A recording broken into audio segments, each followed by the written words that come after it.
Una nueva crisis política sacude al gobierno italiano. Para hablar de esto es que estamos recibiendo nosotros en Clave Mundial a Stefano Cassini, quien es corresponsal de la RAI para América Latina. Bienvenido y gracias por estar con nosotros. ¿Qué tal? Gracias a ustedes por invitarme. ¿Cómo puede describir esta crisis que está viviendo Italia? ¿Italia o el primer ministro, ¿no? Su primer ministro Silvio Berlusconi? Bueno, es una crisis que tiene varias facetas. O sea, ya de por sí Berlusconi es una persona polémica, una persona que desde que está en el ruedo político del año 92, 93, fue primera vez primer ministro en 94, hasta hoy siempre dio que hablar. Y el problema, eso es uno de los temas. Quizás haya que encontrar el hecho que el italiano, la sociedad italiana no está... nunca estuvo pronta realmente para un bipolarismo, que es lo que se ha creado en los últimos 10 años, o sea, centro-izquierda y centro-derecha. Eso es una de las claves, para entenderlo.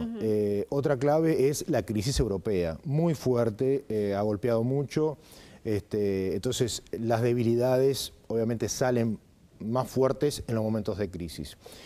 Y bueno, y el tema fue básicamente que Silvio Berlusconi es un hombre que una vez que creó el PDL, o sea, el Partido de las Libertades, juntos a Gianfranco Fini, que es el líder de Alleanza Nazionale, el que se ha despersonalizado más políticamente fue la otra parte, Fini, porque tenemos que acordarnos que Forza Italia y Alleanza Nazionale son los fundadores del Partido de las Libertades. Hoy por hoy la crisis nació justamente porque esa parte que no es la mayor, Forza Italia es la mayor del PDL, del Partido de las Libertades, se ha visto, o sea, ha criticado fuertemente su socio político, que es Forza Italia y Silvio Berlusconi. Y ahí es donde podemos encontrar esa mezcla de claves por lo cual hoy saltó esta crisis. Claro, Gianfranco Fini, que además fue expulsado, ¿no?, del gobierno de alguna manera por Silvio Berlusconi. Es decir, su antiguo aliado ahora está fuera del gobierno y 5 ministros renunciaron. Atrás algunos ministros y otros subsecretarios, claro, sí, sí. ¿Qué está en juego en estos momentos para la continuidad del gobierno?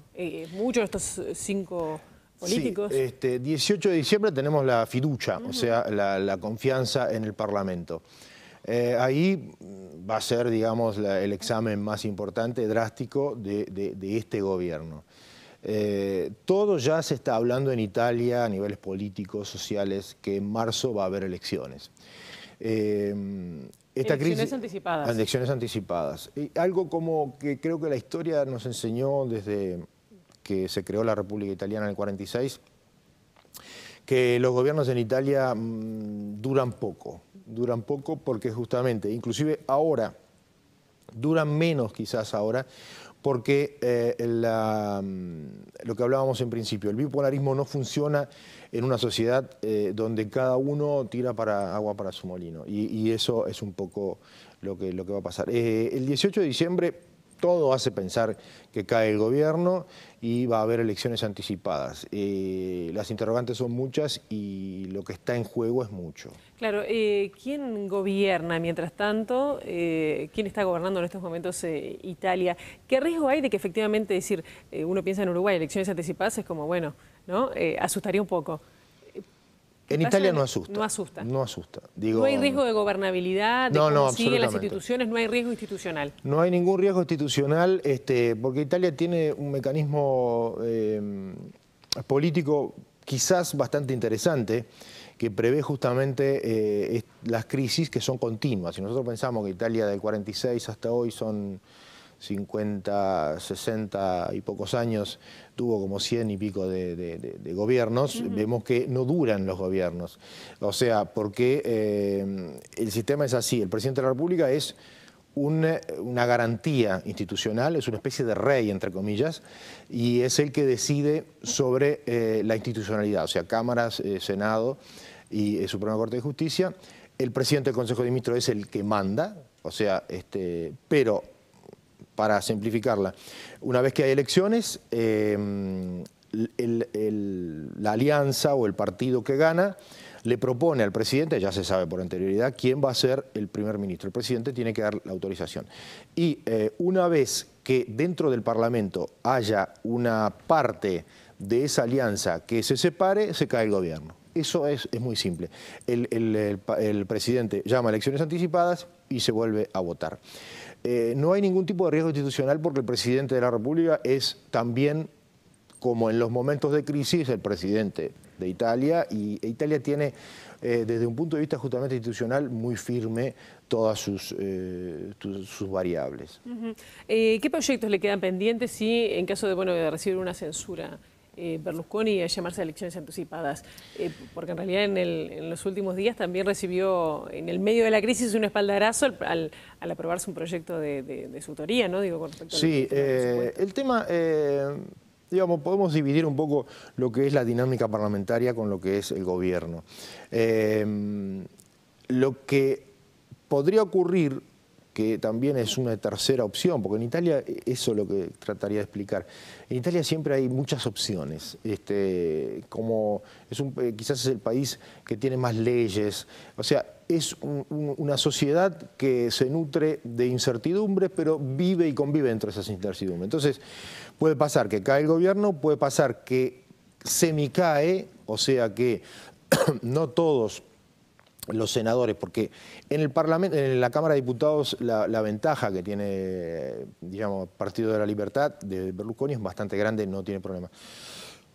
El problema surgiría en el Senado. Entonces, puede llegar a haber una ventaja muy pequeña en el Senado, que sería la tercera opción, pero Berlusconi ya dijo que no quiere esa pequeña ventaja, porque podría pasar como lo que pasó con Prodi, con el gobierno anterior, que tenía tan poco, tenía 1 o 2 senadores de más, que con uno solo que dijera que no a algo, caía de vuelta el problema. Entonces,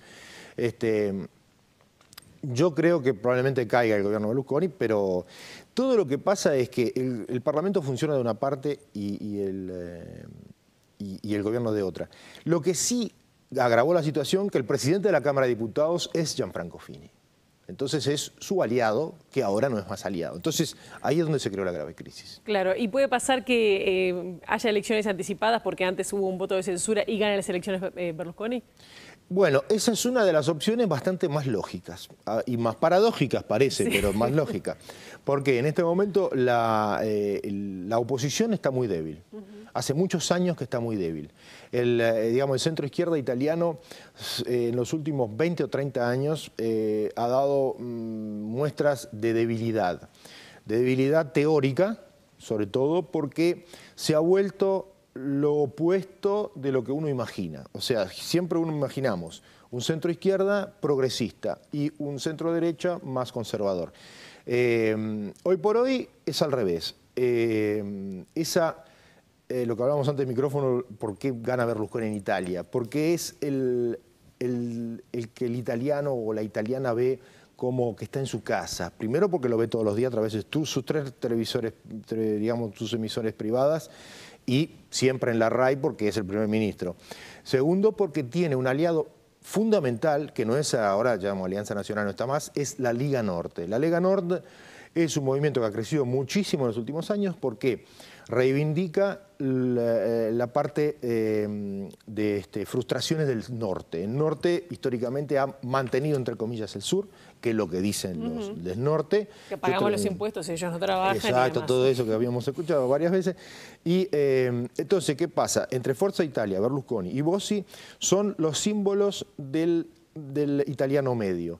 Y paradójicamente la Lega Norte, que está en el centro derecha, fue la que captó mayor cantidad de votos del centro izquierda, porque el centro izquierda antes captaba los votos sindicalistas, los votos de los trabajadores, los votos de los políticos que iban a los comicios y que estaban directamente vinculados a la población, y hoy el que está más vinculado a la población es el centro derecha, no es más el centro izquierda, y se le acusa con cierta razón a los gobernantes, a los exgobernantes y políticos de centro izquierda, que se han vuelto los conservadores, se han vuelto los que se han despegado más de la sociedad. ¿Esta crisis política puede tener alguna repercusión en lo que es los países de la Unión Europea, dada la crisis un poco más grande que está viviendo y que además, con todo, Italia viene sorteando relativamente bien? Sí, Italia dentro del contexto europeo no es el de los que está peor, Porque Italia tiene, dentro de lo que hablábamos antes, la cantidad de opciones es muy elástico. Italia es un país muy elástico donde las crisis como que se absorben rápidamente. Tiene un sistema financiero y un sistema industrial que toma rápidamente decisiones. Yo a veces lo comparo un poco Italia con Brasil, que es un país donde hay una enorme y fuertísima fuerza empresarial que no necesita de marcos determinados de la parte política, sino como que funcionan independientemente y siempre encuentran acuerdos. Entonces Italia es elástico también en la finanza, es elástico en el trabajo, es elástico en las tomas de decisiones. Tiene una Confindustria, que es un poco la federación, digamos, se llama Confederazione degli Industriali, o sea, la Confederación de todos los industriales de Italia, que siempre jugó un papel fundamental, al igual que el sindicato. Hoy el sindicato se encuentra un poco perdido, quizás podemos encontrar paralelismo con lo que está pasando hoy en Uruguay. O sea, un sindicato que responde obviamente siempre al centro izquierda, que no se encuentra identificado con lo que se le había prometido, entonces se ha separado. Pero desde un punto de vista de crisis, Italia no va a afectar a Europa y en ningún momento, porque Italia está, desde un punto de vista de deuda, por más que es la tercera deuda más grande del mundo, no está en riesgos. O sea que es una crisis, estamos hablando de una crisis más mediática. Es una crisis política y volviendo a lo que me decías antes, lo más probable es que vuelva a ganar Berlusconi, porque lo que yo creo, digo, es una versión como un poco mía, raro, ¿no? Es un poco rarísimo. Yo creo que sí va a avanzar mucho más la Liga Norte, porque la Liga Norte, primero, no es parte del PDL, es asociada, es una parte de la coalición, no es una parte del partido, se ha mantenido siempre con su independencia política muy firme. Y aparte, como decíamos antes, reivindica cosas capilares de la población, de la sociedad. Entonces, puede captar más adeptos, inclusive en las próximas elecciones. Bueno, me parece que hay muchísimos temas planteados como para seguir en otra oportunidad para entender lo que está pasando en Italia y cómo viven ellos la política y esa cosa relacionada con la vida cotidiana. A las órdenes. Stefano Cassini, muchísimas gracias por haber estado con nosotros en Clave Mundial. Muchas gracias a ustedes. Y nosotros nos despedimos, nos vamos a reencontrar el próximo lunes con una nueva propuesta aquí a las horas 21. Pasen ustedes muy bien.